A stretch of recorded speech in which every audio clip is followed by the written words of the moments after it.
आकाशवाणी का यह पटना केंद्र है। प्रस्तुत है विधानसभा चुनाव पर आधारित विशेष कार्यक्रम चुनाव परिक्रमा। चुनावी गतिविधियों पर आधारित इस अंक के साथ मैं दीप्ति रमन। इस अंक में हम सुनेंगे सीटों के बंटवारे को लेकर राजनीतिक हलचल, चुनावी मुद्दे और मतदाता जागरूकता अभियान पर रिपोर्ट।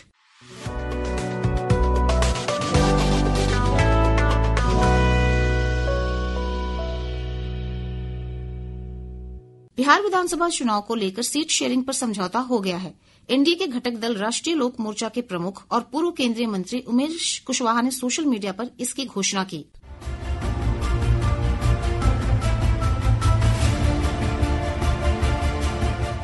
श्री कुशवाहा ने कहा कि भाजपा और जदयू 101 सीटों पर चुनाव लड़ेगी। चिराग पासवान की पार्टी लोक जनशक्ति पार्टी 29 सीटों पर अपने प्रत्याशी खड़े करेगी।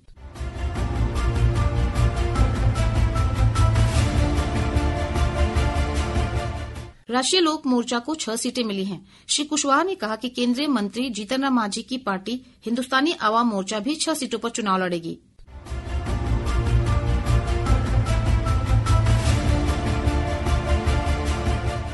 सीट बंटवारे को लेकर एनडीए के सभी घटक दलों की बैठक में फैसला किया गया। श्री कुशवाहा ने कहा कि सर्वसम्मति से इसका फैसला हुआ।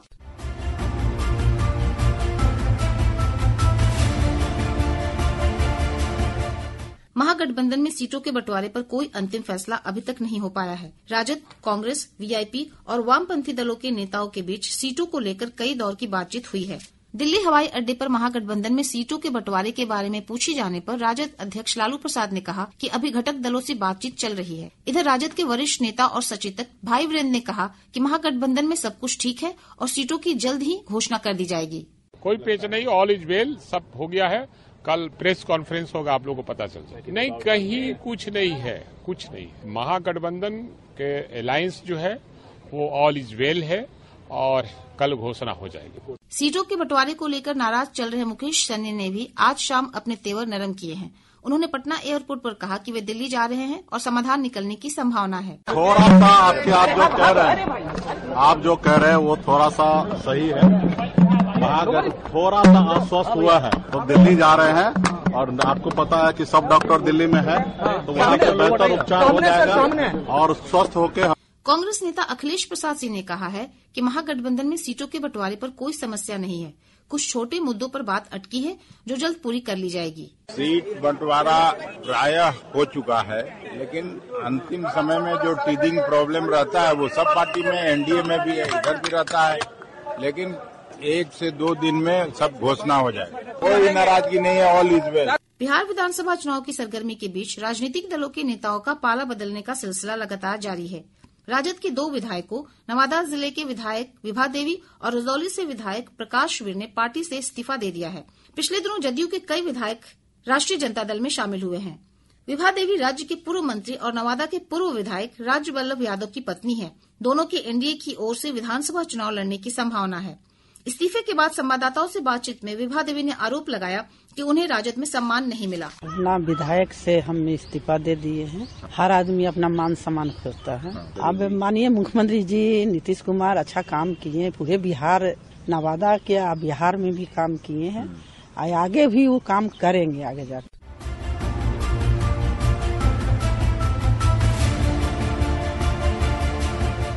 इधर असदुद्दीन ओवैसी की पार्टी AIMIM ने सीमांचल में 32 सीटों पर अपने प्रत्याशी उतारने की घोषणा की है। पार्टी के प्रदेश अध्यक्ष अख्तरुल इमान ने इसकी जानकारी दी। AIMIM बिहार ने बड़ी कोशिश की कि सेकुलर वोटों का बिखराव न हो और लोग एक साथ मिलकर लड़ें, जो लोग ईमानदारी के साथ सांप्रदायिक शक्तियों को शिकस्त देना चाहते हैं। लेकिन बड़े घटक दलों ने हमें इसका अवसर न दिया, जिसके नतीजे में मुझे तीसरा गठबंधन बनाना पड़ रहा है और मैं इस गठबंधन का सिद्र ही मैं समझता हूं कि आप लोगों को इसकी सूचना मिल जाएगी हमारे गठबंधन के ताल्लुक से। हम लोग किशनगंज जिला से चारों विधानसभा में बहादुरगंज, ठाकुरगंज, कोचाधामन, किशनगंज में इलेक्शन लड़ने जा रहे हैं। पूर्णिया के अमोर, बायसी एवं कस्बा में, जिला कटिहार के बलरामपुर, परानपुर, मनिहारी, बरारी और कदवा में और जिला अररिया के चौकी एवं अररिया में, जिला गया के शेरघाटी एवं बेला में, जिला मोतिहारी के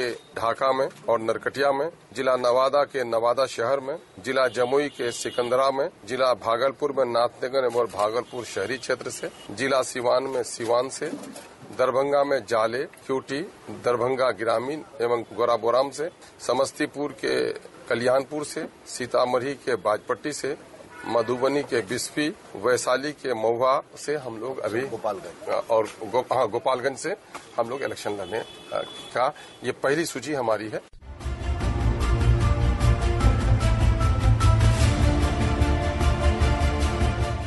विधानसभा चुनाव के दूसरे चरण में 11 नवंबर को 20 जिलों के 122 विधानसभा क्षेत्रों में होने वाले चुनाव के लिए अधिसूचना कल जारी होगी। इसके साथ ही नामांकन की प्रक्रिया भी शुरू हो जाएगी। दूसरे चरण के लिए प्रत्याशी 20 अक्टूबर तक नामांकन दाखिल कर सकते हैं। 21 अक्टूबर को नामांकन पत्रों की जांच की जाएगी। वहीं 23 अक्टूबर तक प्रत्याशी नाम वापस ले सकते हैं।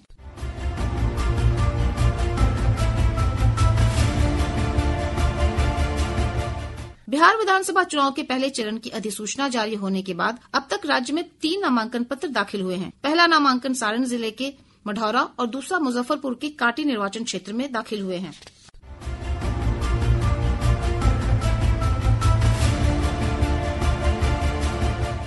प्रधानमंत्री नरेंद्र मोदी 15 अक्टूबर को नमो ऐप के जरिए बिहार भाजपा के बूथ स्तर के पार्टी कार्यकर्ताओं से संवाद करेंगे। इस कार्यक्रम का नाम मेरा बूथ सबसे मजबूत दिया गया है। श्री मोदी ने एक सोशल मीडिया पोस्ट पर इसकी जानकारी देते हुए कार्यकर्ताओं से इसमें भाग लेने का अनुरोध किया है।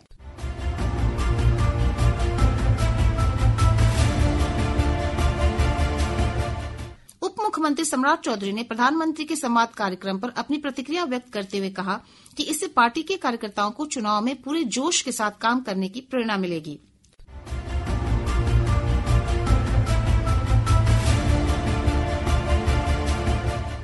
विधानसभा चुनाव में मतदाताओं को जागरूक करने के लिए आज पटना में जेपी गंगा पथ पर एक साइकिल रैली का आयोजन किया गया।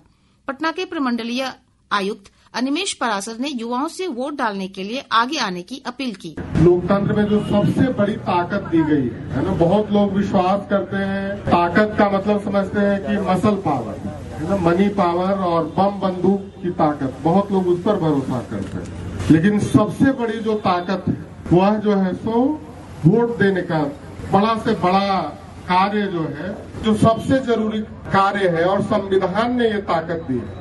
जो भी भारतवर्ष के नागरिक हैं 18 वर्ष पूरा कर चुके हैं वो उसके योग्य होते हैं। मतदाता सूची में अपना नाम दर्ज करा करके वो मतदान की प्रक्रिया में शामिल हो सकते हैं। दिन भर की चुनावी हलचल पर आज बस इतना ही। इसके साथ ही चुनाव परिक्रमा का यह अंक समाप्त होता है। यह कार्यक्रम प्रतिदिन आकाशवाणी के पटना केंद्र से रात्रि 7:52 से प्रसारित किया जाता है।